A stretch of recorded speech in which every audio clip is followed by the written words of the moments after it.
जे झालं ते झालं, आता जे काही होईल ते चांगलं होईल असं भरत गोगावले यांनी म्हटलं आहे। रायगडच्या पालकमंत्री पदावरून गोगावले यांनी हे विधान केलं। 2 दिवसांमध्ये पालकमंत्री पदाचा निर्णय होईल असं भरत गोगावले म्हणाले।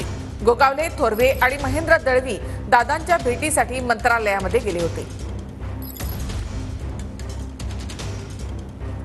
तर रायगडच्या पालकमंत्री पदासंदर्भामध्ये गोगावलेंनी हे विधान केलं। जे झालं ते झालं, आता जे काही होईल ते चांगलं होईल।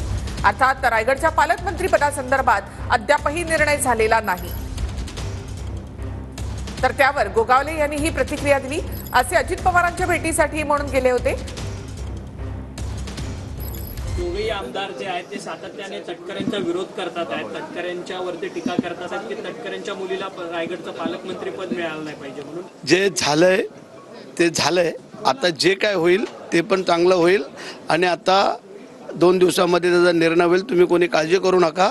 आता आमच्याकडनं फक्त आमच्या खात्याची मीटिंग आहे, त्याच्याबद्दल आम्हाला जरा चर्चा करू दे, मग त्या खात्यात काय मिळतंय ते तुला सांगतो। चांगला निर्णय होणार या महाराष्ट्राच्या हिताचा। पालकमंत्री रायगड जिल्ह्याला भेटला तर तुमचं सहमत असेल का त्या निर्णयाला? आता तुम्हाला सांगत नाही, जरा आम्हाला वरिष्ठांशी चर्चा करू दे। शेवटचा प्रश्न घेतो, 2 दिवसामध्ये पालकमंत्री पदासंदर्भातील घोषणा होईल का रायगडच्या? शक्यता वाटते।